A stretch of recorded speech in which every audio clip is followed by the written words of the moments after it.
Building का काम काफी दिनों से बंद है सर। हम यहाँ समय समय पर राउंड लगाते रहते हैं और हर चीज को चेक करते हैं।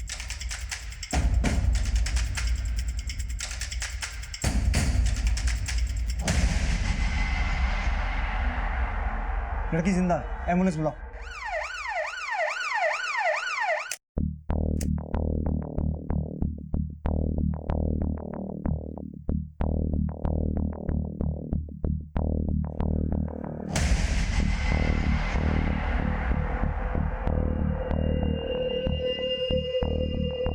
सर शायद इसी पत्थर से लड़की पर वार किया गया होगा। लेकिन खून काफी बहा हुआ है, शायद किसी और चीज का भी इस्तेमाल हुआ है। आसपास का पूरा एरिया स्कैन करो, शायद कोई और वेपन मिले। और लोगों से पूछताछ करो, कोई इसे जानता है क्या? Okay sir.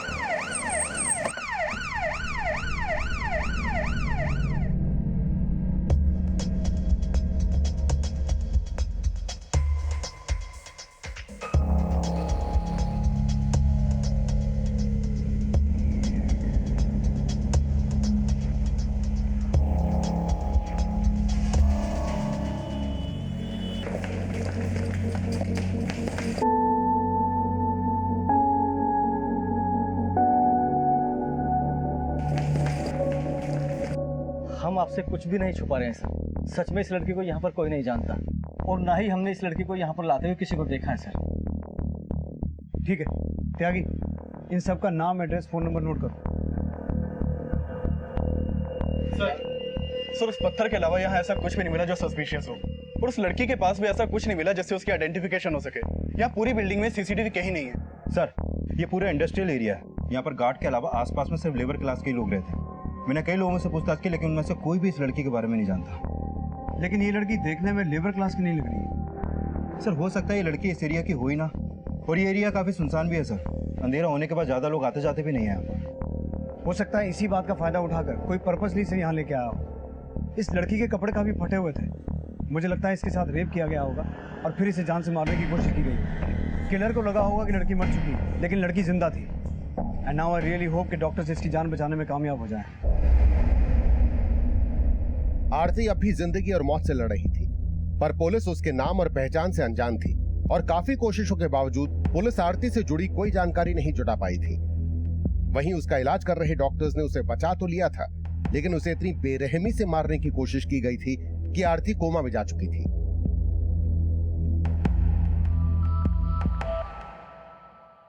लड़के की बॉडी में मल्टीपल वाउंड्स है और सर तो बहुत बुरी तरह से खुजला गया है। कोई भी उसको देखता तो वो मरा हुआ मान लेता। लेकिन आई मस्ट से कि नॉट ओनली गॉड सेव्ड हर, बल्कि आप लोगों के एफर्ट्स ने भी उसको बचाया कि वो जिंदगी अभी तक लड़ रही है। But I will appreciate you as well doctor. मुझे ये बताइए कि बाकी चोटों के अलावा रेप का कोई साइन है? नहीं, रेप का कोई साइन नहीं है, लेकिन सेक्सुअली एक्टिव थी वो, और उसकी उम्र कोई 18 से 20 साल। तो ये लड़की कोमा से बाहर कब तक आ पाएगी? ऐसे केसेस में कहना मुश्किल होता है। लेकिन हम अभी तक उसकी पहचान भी नहीं करवा पाए हैं, तो हम उसे गवर्नमेंट हॉस्पिटल में शिफ्ट करवा लें? नो, उसकी कंडीशन बड़ी क्रिटिकल है। It will be very riskier. लेकिन सर इस कंडीशन में हॉस्पिटल का खर्चा? देखिए उसके लिए हमें कोई ना कोई सॉल्यूशन निकालना पड़ेगा, but above all life is important. Thank you doctor, thanks for your cooperation. हमें नहीं लगा था कि हमारी दोस्ती इस तरह की सोच जाएगी, लेकिन स्वीटी जरा बाहर आना। एक मिनट। आई माँ। अच्छा मैं तुमसे बाद में बात करती हूँ, ओके? चिनू, चिनू बेटा। आया बाबा।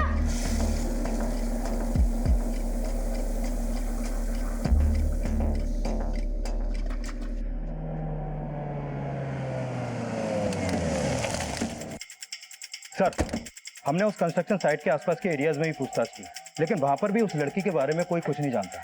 लेकिन सर हमने उस लड़की का फोटो दिल्ली के सभी पुलिस स्टेशन में सर्कुलेट करवा दिया है। अगर उस लड़की की मिसिंग कंप्लेंट दर्ज हुई होगी तो उसकी पहचान पता चल सकती है। लेकिन पता हमें उस आदमी का भी लगाना है जिसने उस लड़की को उस हालत में पहुंचाया। डॉक्टर्स का कहना है कि उसके साथ रेप नहीं हुआ, लेकिन हो सकता है कि उसके साथ रेप करने की कोशिश की गई और जब उसने रेजिस्ट किया तो उसका मर्डर करने की कोशिश की गई। उस एरिया के सभी हिस्ट्री शीटर्स और उठाई गिरों को राउंड अप करो और उस लड़की की करंट फोटो सोशल मीडिया और अखबारों में सर्कुलेट करवाओ। Okay sir.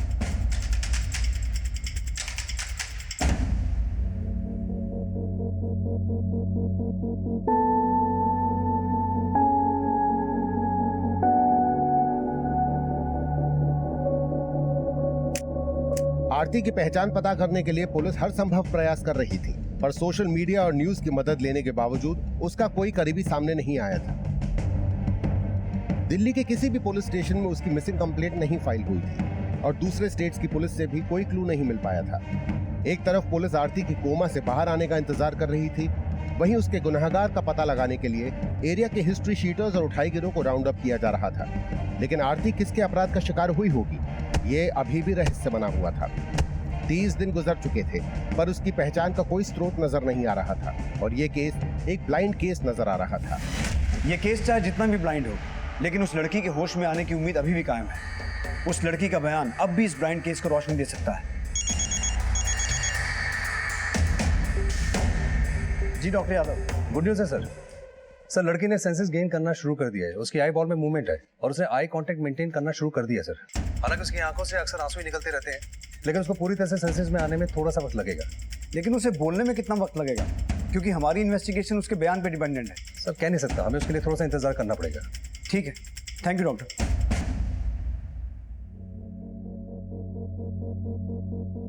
आरती की खामोशी में दर्द का अंबार था और अपनी पीड़ा को वो शब्द भी नहीं दे पाती थी। लेकिन डॉक्टर्स की एक लंबी कोशिश के बाद पुलिस अब उसका बयान लेने की कोशिश कर रही थी। और क्या उसका कहा, उसकी पहचान और उसके अपराधी तक पहुंचने में उसका बयान मदद कर पाएगा? बताइए, क्या नाम है आपका?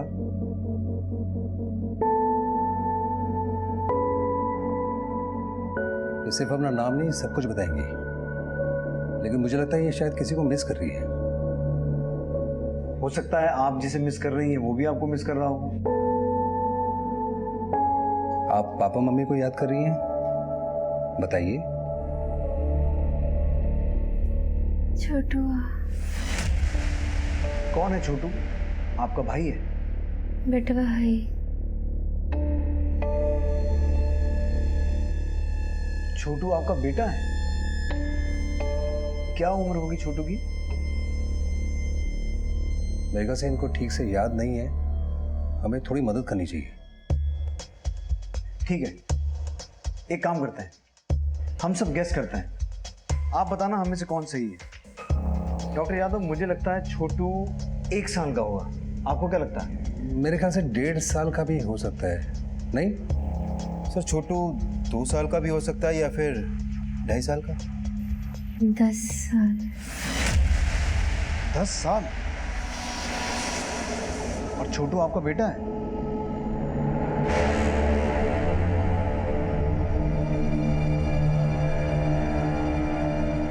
छोटू के पापा कहाँ रहते हैं, आपके पति?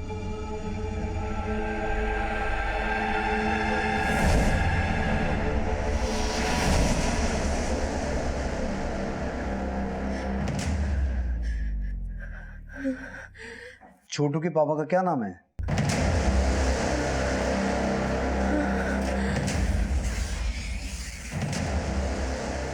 अब आप लोग प्लीज बाहर जाइए, please.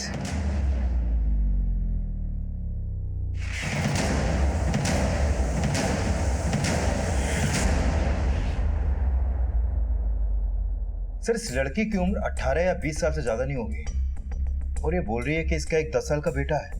How is it possible? हो सकता है उसके बेटे की उम्र 10 साल। Not possible. 10 साल का बच्चा नहीं, उसका कोई बच्चा हो ही नहीं सकता है। हमने मेडिकल एग्जामिनेशन किया उसका, बच्चा डिलीवर करने की बात बहुत दूर है, उसने आज तक कभी कंसीव ही नहीं की। तो फिर ये छोटू होगा कौन जिसे ये अपना 10 साल का बेटा बोल रही है? वो ट्रॉमा में है, वो वही बोल रही है जो उसके सबकॉन्शियस माइंड में चल रहा है। उसे अपना बोला सच लग रहा होगा, लेकिन फैक्ट यही है कि वो किसी भी बच्चे की माँ नहीं है मेडिकली। लेकिन डॉक्टर, ऐसा भी तो हो सकता है कि वो जिस बच्चे की बात कर रही है ये उसकी सौतेली माँ हो सकता है इसकी शादी किसी ऐसे आदमी से हुई हो जिसका पहले से ही 10 साल का बच्चा था और उसका नाम छोटू है। चीनू, चीनू, आए मम्मी। क्या रोज रोज का ड्रामा लगा रखा है ये तुमने? घंटों तक करते क्या रहते हो तुम बाथरूम में? अरे क्या हो गया, क्यों इतना चिल्ला रही हो तुम? आज चीनू फिर 1 घंटे से बाथरूम में घुस के बैठा हुआ है। हाँ तो तुमने मारा होगा उसे, इस डर से वो बाथरूम में घुस गया। हाँ, हम तो माँ है ही नहीं, हम तो जल्लाद हैं। अरे इतनी तरफदारी मत कीजिए उसकी, पानी सर के ऊपर से जा रहा है। क्या कर रहा था तू अंदर? हाँ? इस बार झूठ बोला ना तो लगाएंगे कान के नीचे। पूनम, चिनू, आप 1 घंटे से बाथरूम में थे, क्या कर रहे थे? हमारे पेट में दर्द था। फिर झूठ बोल रहा है ये। हम झूठ नहीं बोल रहे हैं। अरे बेटा, तो आपके पेट में दर्द था तो आपको मम्मी को बताना चाहिए था ना। बोला तो था, लेकिन ये फोन पे बात कर रहे थे। फिर उन्होंने गुस्से से कहा हमारा दिमाग मत खा, जाके अपने पापा को बोल। दिख रहा है मुझे तुम कितनी अच्छी माँ हो। तो तुम कौन से अच्छे बाप हो? तुम्हारी वजह से तो बिगड़ रहा है ये। हमारी वजह से बिगड़ रहा है, हमारी वजह से बिगड़ रहा है, और अपने आप को माँ कहती हो तुम। किस्मत खराब है हम दोनों की जो तुमको झेलना पड़ रहा है। चलो सुनो, आइंदा इस पर हाथ मत उठाना तुम। इसे इतना सर पे चढ़ा के अच्छा नहीं कर रहे हो तुम, पछताओगे एक दिन।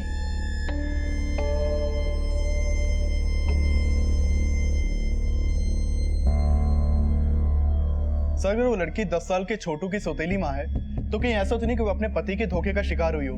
शायद इसलिए उसका पति उसकी पहचान के लिए सामने नहीं आया। मिश्रा, होने को तो कुछ भी हो सकता है।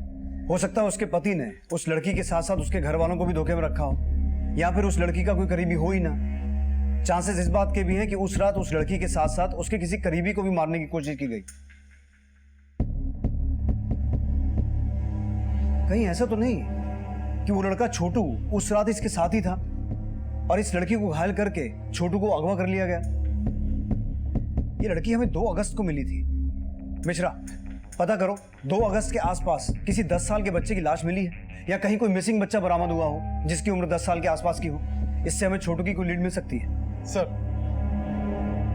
सर हालांकि उस लड़की ने ज्यादा कुछ बोला नहीं, लेकिन जो कुछ भी बोला उसके बोलने के लहजे को नोटिस किया सर आपने? मतलब? 1 मिनट सर, ये सुनिए। छोटू। कौन है छोटू? आपका भाई है? बेटा भाई। सर उसने छोटू को छुटुआ और हे को हाई प्रोनाउंस किया। सर ऐसी बोली यूपी में बोली जाती है, क्योंकि मेरा एक दोस्त है यूपी का, कन्नौज का, उसका बोलने का लहजा भी सेम ऐसा ही है। सर हो सकता है कि ये लड़की कन्नौज के ही किसी एरिया की हो।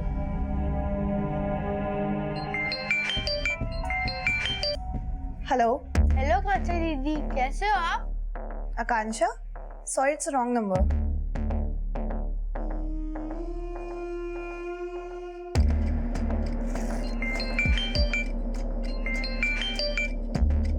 हेलो।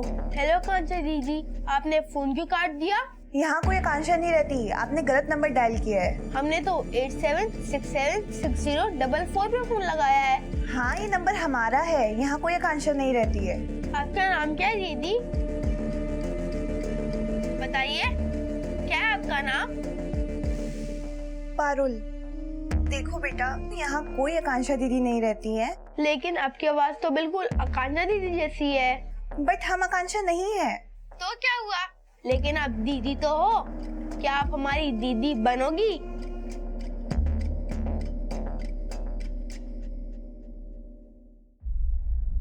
हम पक्का आपको आपके छोटू से मिलवाएंगे, लेकिन उसके लिए आपको याद करना पड़ेगा कि आप छोटू के साथ कहाँ रहती थी।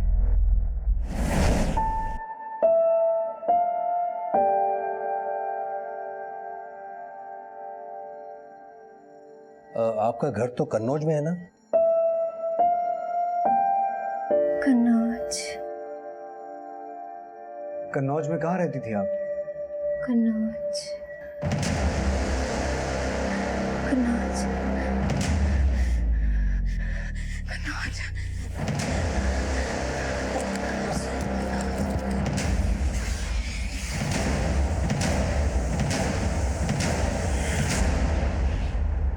आरती की पहचान पता करने के लिए पुलिस बारीक से बारीक सूचना को एक बड़े स्तर पर इन्वेस्टिगेट कर रही थी, लेकिन आरती वाकई किसी 10 वर्षीय छोटू की सौतेली मां होगी, इस रहस्य का कोई भी सिरा जुड़ता नजर नहीं आ रहा था। लेकिन ऐसा अनुमान लगाया जा रहा था कि उसका कन्नौज से कोई ना कोई कनेक्शन जरूर होगा। सर कन्नौज टेरिटरी में 3 तहसील हैं, छिबरामऊ, देवागंज और मैन कन्नौज, और इन तीनों तहसील में कुल मिलाकर 257 गांव और कस्बे हैं और 9 थाना क्षेत्र हैं। सर मैंने सभी थानों में उस लड़की का फोटो सर्कुलेट करवा दिया था, लेकिन वहां पर उस लड़की से जुड़ी कोई भी मिसिंग कंप्लेन दर्ज नहीं हुई है। लेकिन सर इस बात के भी पूरे चांसेस है कि शायद किसी ने जानबूझ के उस लड़की की मिसिंग कंप्लेंट फाइल नहीं करवाई हो। एक कोशिश और करके देखते हैं। उस लड़की के सामने इन 257 गांव और कस्बों का नाम लेकर एक बार फिर से पूछताछ करते हैं। हो सकता है उसे अपने गांव का नाम याद आ जाए। Right sir. आप यही सोच रही है ना कि आप घर कब जाएंगी, घर वालों से कब मिलेंगी, है ना? देखिए आपके इंतजार का समय अब खत्म हो गया। हम एक ऐसी जादू की झड़ी घुमाएंगे कि आपको सब याद आ जाएगा, लेकिन आपको हमारी मदद करनी पड़ेगी। आपको याद करने की कोशिश करनी पड़ेगी। अकबरपुर में तुम्हारा घर है? मुस्तफाबाद, असह, बारामऊ, बंगेर, बारका गांव। पुलिस की यह कोशिश अंधेरे में तीर चलाने से कम नहीं थी, पर क्या यह कोशिश वाकई रंग लाने वाली थी? किशनगंज, किशनगंज। गंज। अरविंद, अभी सिर्फ उन गांवों के नाम लो जिनके पीछे गंज है। Okay sir. मुझे लगता है उनमें से इसका कोई गांव है। नुसरतगंज, अलीगंज, गुरुसाहिबगंज। गुरसाईगंज। गुरुसाहिबगंज तुम्हारा गांव है, वही तुम्हारा घर है। गुरसाईगंज। सर, गुरुसाहिबगंज को वहां के लोकल लोग गुरुसाहिबगंज प्रोनाउंस करते हैं। अगर उसने इस नाम को रिकॉग्नाइज किया है तो हो सकता है वो लड़की गुरुसाहिबगंज गांव की हो। नहीं सर, वो गांव नहीं है। गुरुसाहिबगंज कन्नौज का ही बड़ा कस्बा है जो गुरुसाहिबगंज थाना क्षेत्र में आता है। अरविंद, गुरुसाहिबगंज चलने की तैयारी करो। Okay sir.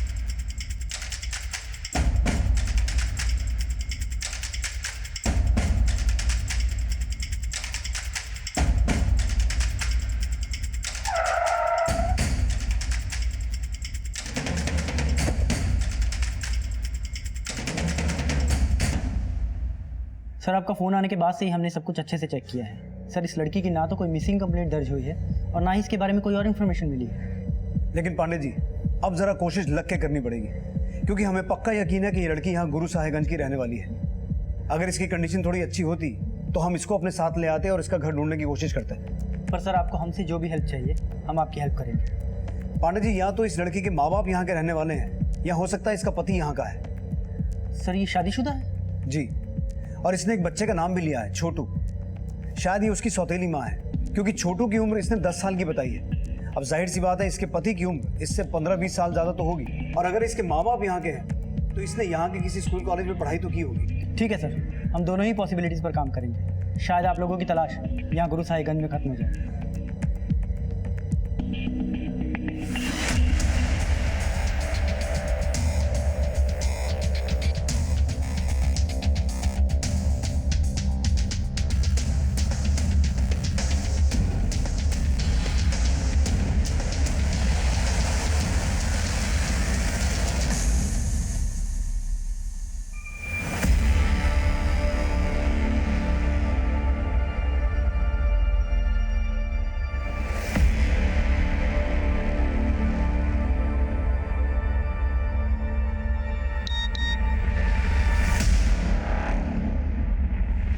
आरती सिंह। गुड जॉब पांडे जी, तो आखिर आपने पता लगा ही लिया कि उस लड़की का नाम आरती सिंह है। आरती? आरती नाम है आपका? ओम प्रकाश सिंह और ज्योति सिंह की बेटी आरती गुरसाहिबगंज गंधर्व महाविद्यालय की बीए की सेकेंड ईयर स्टूडेंट।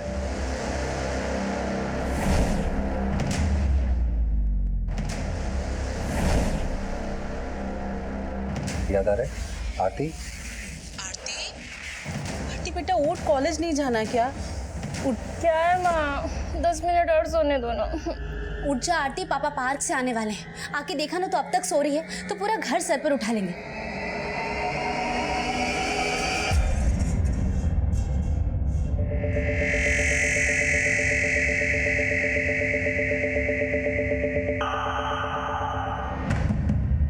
ज्योति, तुम्हारी पूजा अभी तक खत्म नहीं हुई? चलो चाय बना के लाओ।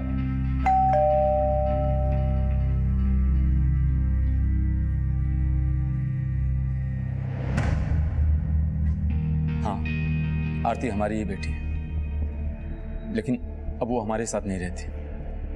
क्यों?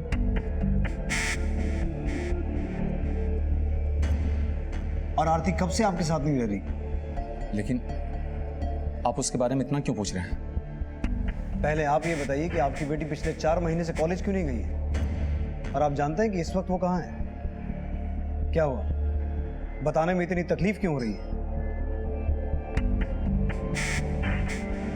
सर, वो बात दरअसल ये है कि आरती 4 महीने पहले भाग गई थी यहाँ से। भाग गई थी? किसके साथ? हमें कुछ नहीं पता सर। कुछ पता नहीं है या कुछ छुपा रहे हैं? और पिछले 4 महीने से आपकी बेटी गायब है, लेकिन आपने उसकी कोई भी मिसिंग कंप्लेंट दर्ज नहीं करवाई। हम ऐसा कुछ भी करते तो हमारी खानदान की बदनामी होती। अपनी बदनामी की फिक्र है, बेटी की नहीं है। आपको पता भी है आपकी बेटी के साथ क्या हुआ है?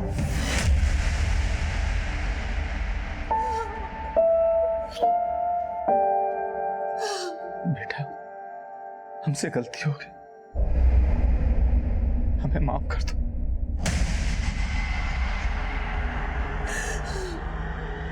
माफ कर दो बेटा। सर, पहले तो आरती के बाप ने आरती की मिसिंग कंप्लेंट फाइल नहीं की और अब उसके आगे रोकर अपनी किसी गलती की माफी मांग रहा है। सर, कुछ तो है जो वो हमसे छुपा रहा है। सर कहीं ऐसा तो नहीं कि आरती के बाप ने उसकी शादी किसी ऐसे आदमी के साथ करवा दी हो जिसका ऑलरेडी 10 साल का बच्चा हो? आरती और उसके पेरेंट्स के बारे में और अच्छे से पता करो। और मिश्रा, जब इन दोनों का रोना धोना खत्म हो जाए, इन्हें पुलिस स्टेशन लेके आओ। सर।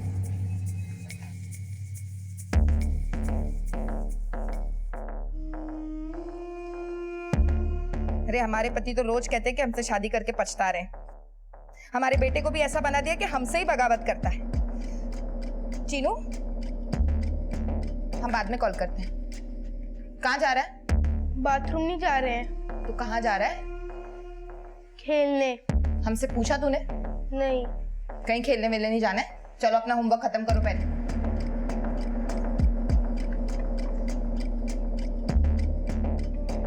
किसको फोन लगा रहा है? हेलो पापा, मम्मी ने हमें फिर से मारा।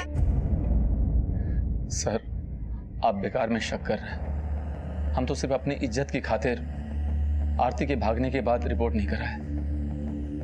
लेकिन सर, अब हमें अपनी गलती का आभास हो रहा है। कहीं आपकी गलती ये तो नहीं थी कि आपने अपनी बेटी की शादी ऐसे आदमी से करवाई जो ऑलरेडी शादीशुदा था? ये आप क्या कह रहे हैं सर? हमने ऐसा कुछ भी नहीं किया था। तो फिर आरती ये क्यों बोल रही है कि उसका 10 साल का बेटा है? क्या? अब ज्यादा ड्रामा मत करो, नहीं तो मैं अपने तरीके से सच बुलवाऊंगा। सर, हमें इसके बारे में कुछ भी नहीं पता। वो भागने के बाद कहाँ गई ये भी हम नहीं जानते। करीब 4 महीने पहले हम सुबह आरती को जगाने के लिए उसके कमरे में गए। आरती,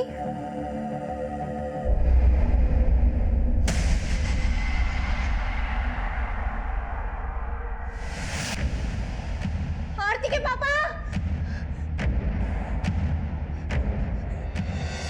आरती के पापा,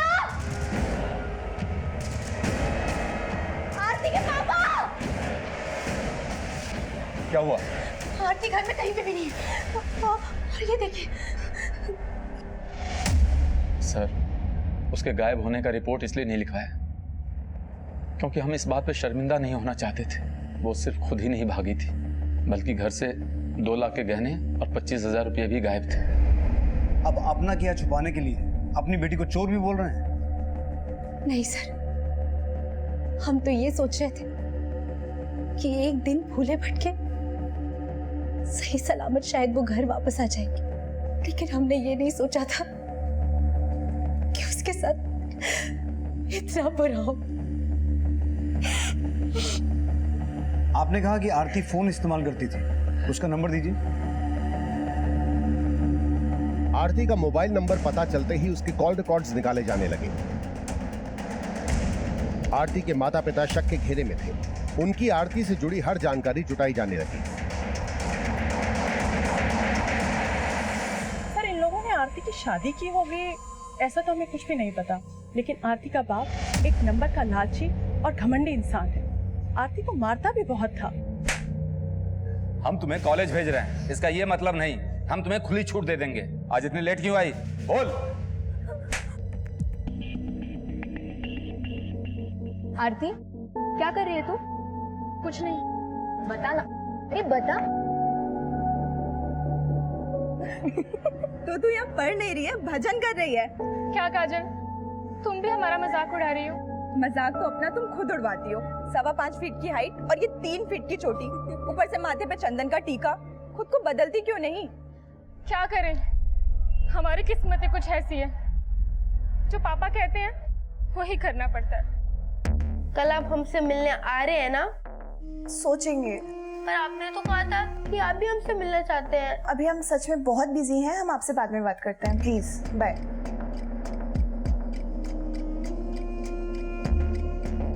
सर, आरती का जो नंबर उसके पेरेंट्स ने दिया था वो नंबर 4 महीने पहले गुरु साहेबगंज में बंद हुआ था। ये देखिए सर। लेकिन सर ये नंबर बंद होने से पहले आरती की किसी राकेश शर्मा से काफी बातें होती थी। राकेश शर्मा? हाँ सर, ये राकेश शर्मा। सर इसका नंबर अभी बंद है, लेकिन इसका ये नंबर लखनऊ के एड्रेस पर रजिस्टर्ड है। लखनऊ?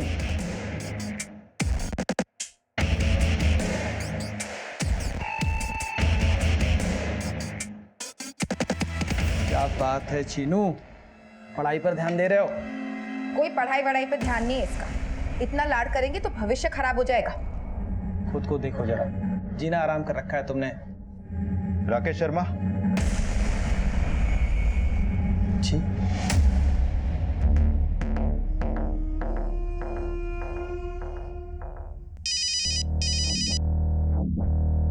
हेलो विनीत, राकेश को पुलिस लेके गई है। सर हमें यहाँ क्यों लाया गया है? हमने किया क्या है? 2 अगस्त तिमारपुर दिल्ली, एक कंस्ट्रक्शन साइट पे तूने एक कांड किया था। मैं इस लड़की को पहचानता तक नहीं हूँ। तेरे नंबर से इस लड़की को लगातार फोन होते थे और तू कह रहा कि तू उसे जानता भी नहीं है।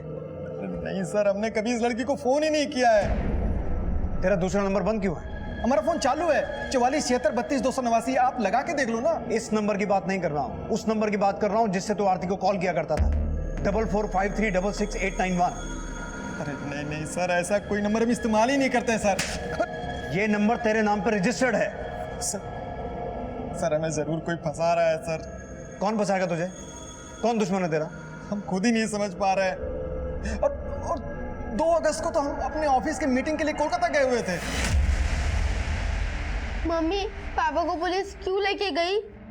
दीदी क्या हुआ, कुछ पता चला?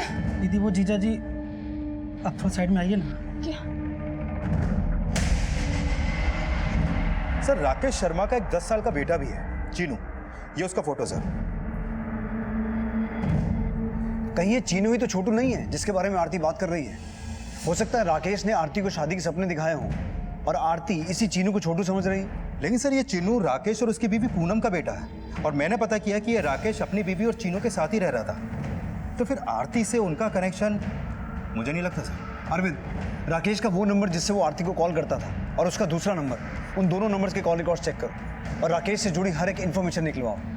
राकेश की बीवी और उसके बेटे चीनू से बात करते हैं और वहाँ दिल्ली में मिश्रा से कहो कि आरती से राकेश और उसके बेटे के बारे में बात करें। Okay sir. क्या ये वही आदमी है जो तुम्हें दिल्ली लेकर गया था? क्या इसी ने तुम्हें मारने की कोशिश की थी? पहचानने की कोशिश करो।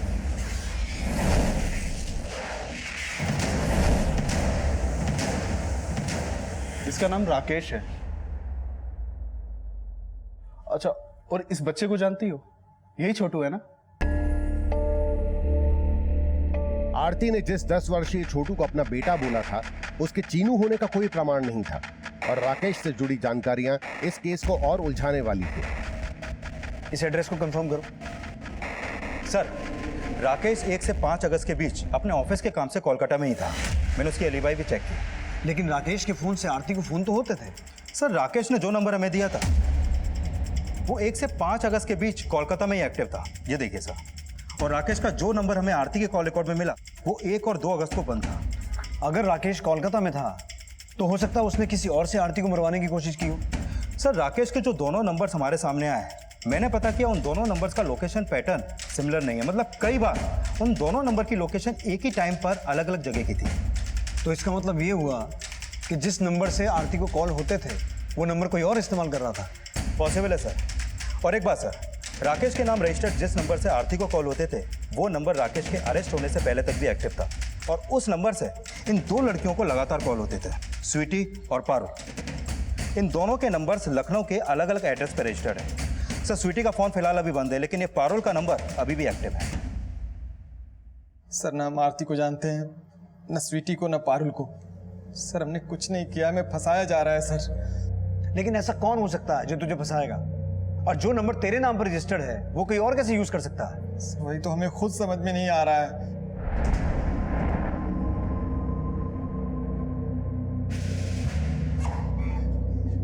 अरविंद, फिलहाल इस राकेश को जाने दो, लेकिन इसकी हर एक्टिविटी में नजर रखना।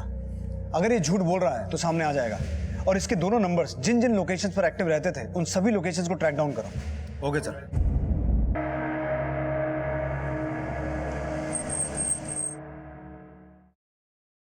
स्वीटी यहीं रहती है?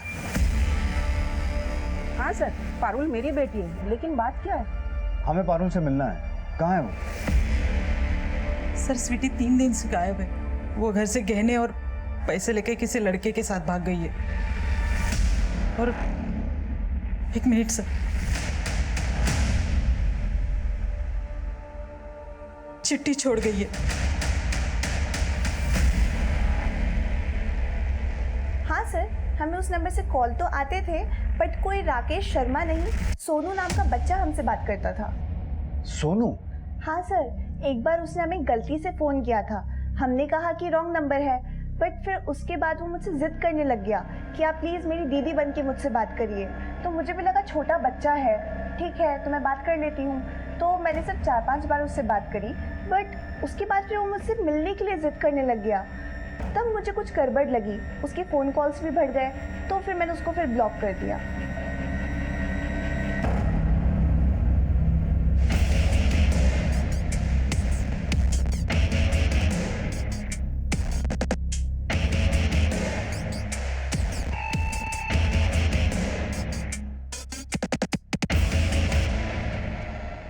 सर राकेश के नाम रजिस्टर्ड जिस नंबर से आरती को कॉल हो रहे थे, मैंने उस नंबर की लोकेशन ट्रैक डाउन की। सर वो नंबर ज़्यादातर लखनऊ के इंदु नगर में एक्टिव रहा है, जहाँ पे राकेश के बेटे चीनू का स्कूल है। और एक्सक्यूज मी सर। हाँ बोलो। ठीक है, तुम उनका पीछा करो और देखो कहाँ जा रहे हैं। सर अभी अभी राकेश अपने बेटे चीनू के साथ घर से कहीं निकला है, हमारी टीम उनका पीछा कर रही है। अरविंद, हो सकता है राकेश ही अपने बेटे से फोन करवा के उन लड़कियों को फंसवाता हो। चीनू ने अपना नाम सोनू बता के पारुल से बात की और आरती के लिए वो छोटू बना। हो सकता है चीनू ही छोटू है। पारुल ने बताया था कि वो बच्चा उससे मिलना चाहता था, लेकिन पारुल ने उसका नंबर ब्लॉक कर दिया था। हो सकता है आरती उसकी बातों में आ गई हो और वो मिलने चली गई हो और उसके साथ वो सब कुछ हो गया। सर स्वीटी भी 3 दिन से गायब है, मतलब वो चीनू का कहने पर ही उससे मिलने गई होगी। और वो 3 दिन पहले अपने घर से गहने और पैसे लेकर गई थी, और 4 महीने पहले आरती भी अपने घर से गहने और पैसे लेकर भागी थी। सर आखिर इस बच्चे ने ऐसा क्या कहा होगा जो ये दोनों लड़कियां अपने घर से इतना सारा पैसा और गहने लेकर भागी? अब ये तो राकेश ही बताएगा।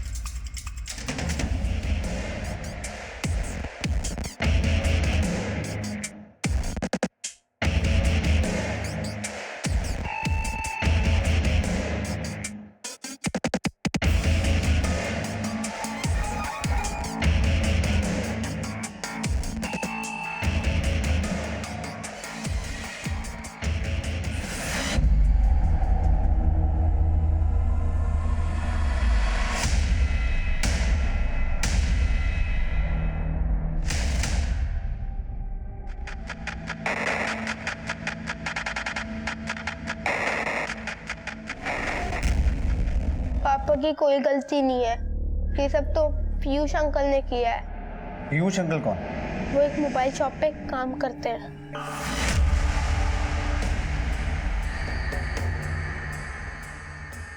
साहब पीयूष हमारे यहाँ सेल्स बॉय था। 4 दिन पहले छुट्टी लेके अपने गांव गया, बोला उसकी माँ बीमार थी। कौन सा गाँव है उसका?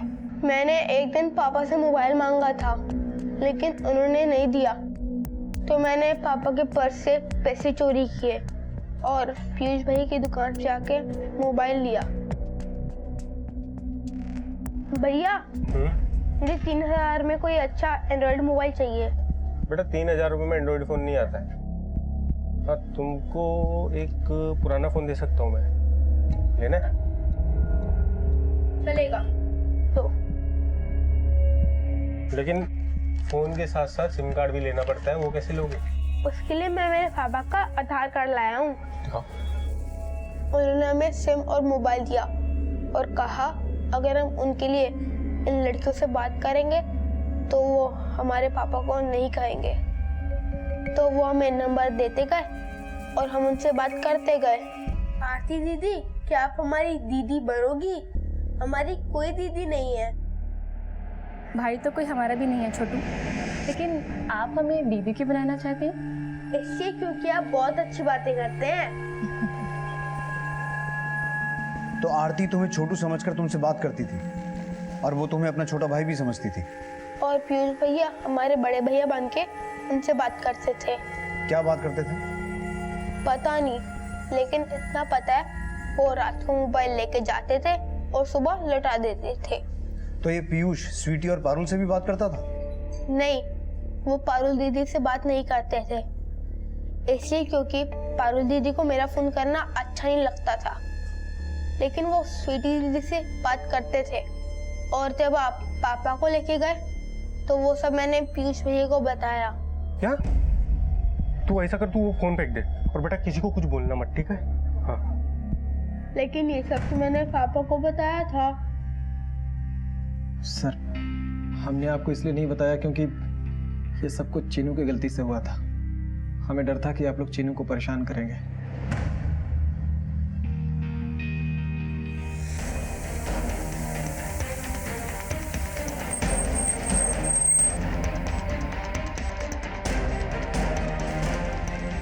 पुलिस अब पीयूष के गांव को लोकेट कर चुकी थी, जहां से उसके घर का पता चला, लेकिन वहां भी उनके हाथ असफलता ही लगी।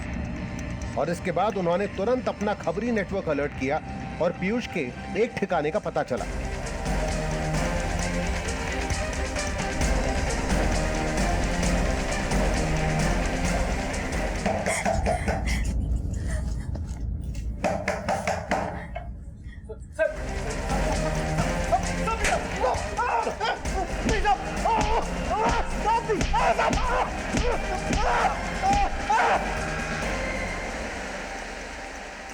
तुम बहुत अच्छे हो छोटू, तुमसे बातें करके हमें अच्छा लगता है।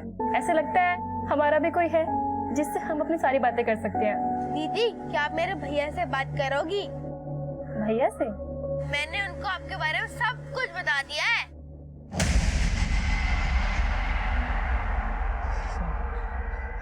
साहब एक बार हम गलत नंबर पे रिचार्ज कर दिए थे साहब, और जब हमने उसका डीपी देखा तो साहब उसमें आरती की फोटो थी। साहब पारुल और स्वीटी का नंबर हमको इसलिए मिल गया था क्योंकि साहब वो हमारी दुकान पे रिचार्ज कराने आती थी साहब। सब चीनू की मदद से हम आरती से बात करने लगे, लेकिन सिर्फ एक ही मकसद से करते थे साहब। आरती की जिंदगी में बहुत दुख था साहब, तो हम उसको झूठा हमदर्दी देते रहते थे और वो हमको अपना दिल दे बैठी। हमारे पापा को हमारी कुछ नहीं पड़ी है और माँ की वो सुनते नहीं है। अगर यहाँ और रहेंगे तो मर जाएंगे। अरे मरने वरने की बातें मत करो यार, और तुमको चोटी काटना है ना तो काट दो, और जैसा बनना है वही से बन के रहो। लेकिन ऐसा करने से पापा हमें जान से मार देंगे। देखो अगर ऐसा है ना तो अपने घर वालों को छोड़ के हमारे पास आ जाओ, ठीक है? और जैसा बनना चाहती हो वैसे ही बन के आओ। हम है ना, हम रखेंगे तुमको खुश। साहब वो हमारी बातों में ऐसे आई कि अपने घर का सारा कैश सारा गहना सीधा हमारे पास लेके आ गई। लेकिन चीनू को तो आरती अपना भाई मानती थी, फिर उसे अपना बेटा क्यों बोल रही? साहब हमने बोला था उसको, हमने कहा था कि चीनू भले ही हमारा छोटा भाई है, लेकिन माँ बाप के जाने के बाद वो हमारे बेटे जैसा है और उसको बेटे की तरह ही पालेंगे। सब ये सब सपना दिखाया हम उसको, और वो नहीं जानती थी साहब कि हमारे मन में क्या था। साहब हमने उसके साथ वहाँ पे 3 दिन गुजारे और फिर हम उसको वापस घर जाने के लिए बोलने लगे। साहब वो ऐसे हमारे गले पड़ गई कि हम उसको और नहीं घुमा पाए साहब। हमने उसकी तसल्ली के लिए उसके साथ मंदिर में जाके शादी भी की, लेकिन हम उसके साथ फंसना नहीं चाहते थे साहब। तो कुछ दिन हमने उसको सुल्तानपुर के घर में रखा, फिर एक दिन बोला कि हमको दिल्ली में नौकरी मिला है, वहीं चल के रहेंगे, और दिल्ली में हम उसको तिमारपुर ले आए।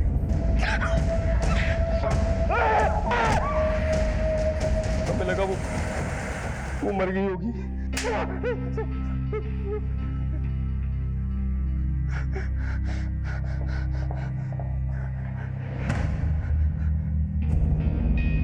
पीयूष ने अपना अपराध छिपाने के लिए आरती को मारने की कोशिश तो की, लेकिन अपराधी चाहे जितना भी चालाक हो, उसका किया एक ना एक दिन सामने जरूर आता है। लेकिन आरती के साथ जो कुछ भी हुआ, उसके दोषी उसके माता पिता भी हैं, जिनकी गैर जिम्मेदाराना परवरिश की वजह से ही आरती ने पीयूष पे भरोसा करने की भूल की। आरती को अब हॉस्पिटल से छुट्टी दे दी गई है और उसके इलाज का खर्चा हॉस्पिटल ने खुद उठाने का निर्णय लिया है, जो बेहद ही सराहनीय है। लेकिन आरती का पहले जैसा नॉर्मल हो पाना